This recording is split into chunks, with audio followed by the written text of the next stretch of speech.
We all know it's important to study the masters. Studying a score is like getting a private lesson from Mozart, Tchaikovsky, or Ravel. It's important, nigh essential, for a composer to study the harmony and orchestration of the masters of the past. But do you? I try to do it as much as I can. And there's an essential app that I use in my arsenal that lets me study the most scores that I can every single week. And I consider it the best score study app in the world. This is forScore.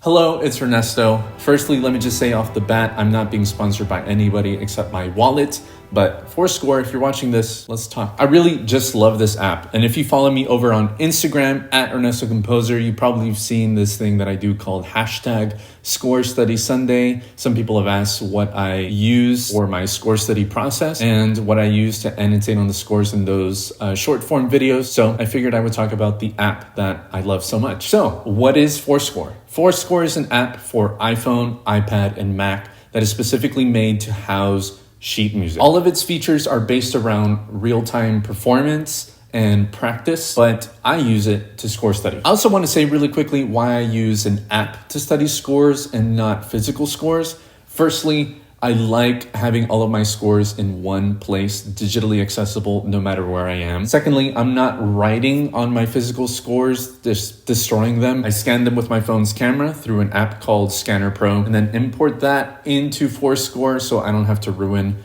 my lovely physical scores. And lastly, it just saves paper. So here are some of my favorite features about forScore that make it a pleasure to just sit down and study scores. Firstly, organization. forScore has a feature called bookmarks. Now, a bookmark is a range of pages in a file that you can determine if you want to jump to that point really easily. For example, if you have a full symphony, you can set up bookmarks to the beginning of each movement and jump to that movement super easily. Now, by default, forScore makes a bookmark into a menu item you can select when you browse for other scores. But after a while of making a ton of bookmarks, I just found that cumbersome and overwhelming. So I changed the setting for this so that bookmarks lived exclusively under the bookmarks button while I had the main score selected.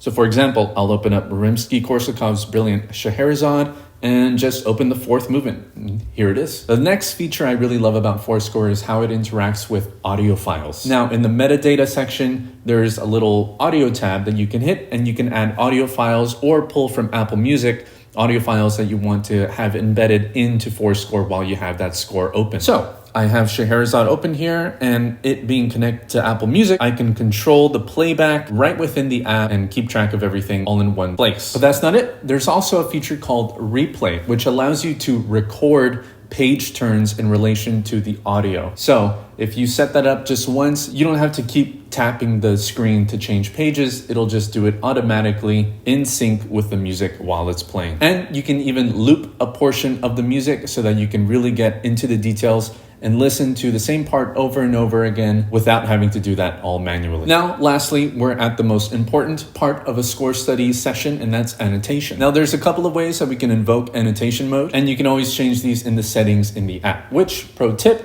I would always go into the settings for a new piece of software because you might discover things that you didn't know you could change, features you didn't even know that were there in the settings, so poke around in there. Anyway, so I generally invoke it with the Apple Pencil, which with the way it's set up, we'll use the last tool I had selected. I have a couple of different pens and highlighters that I have set up to help me annotate things. There's also some pretty helpful tools built in, like a ruler to keep your lines straight, an eraser, of course, a lasso select tool for you to select different properties, and a layer function, which I probably underutilize. Another aspect I use are buttons. You can set up a button on a page, and I usually set them up so that when I tap them, I can pull up some notes that I wrote down previously so that it doesn't clutter up the page. Like this one here.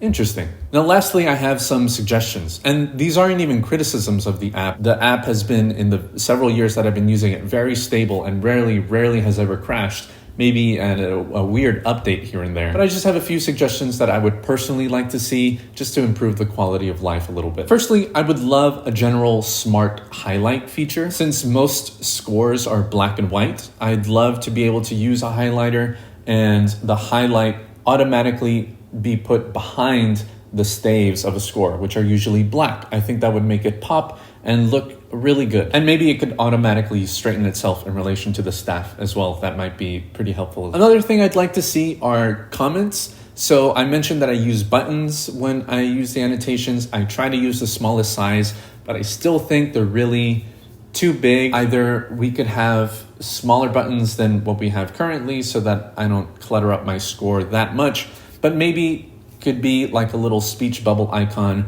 that when you open up, opens into your full comment of what you had written down previously. I think that would just be a little cleaner to have maybe like a small yellow speech button or some kind of indication that there's a comment there.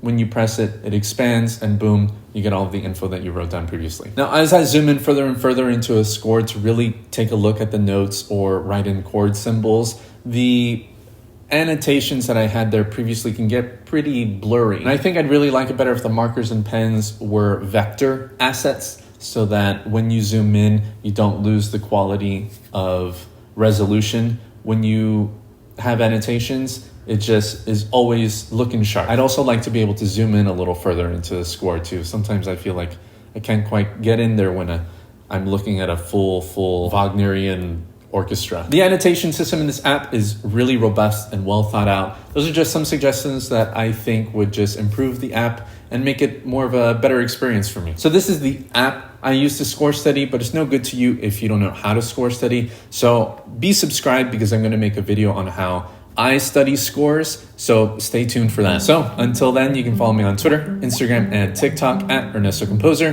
You can visit my Patreon at patreon.com/Ernesto Composer, where you can get access to templates, study score versions of my own published pieces, and monthly Score Study Sunday hangouts. You can visit my website at ernestocomposer.com. Thanks so very much for watching, and as always, take care.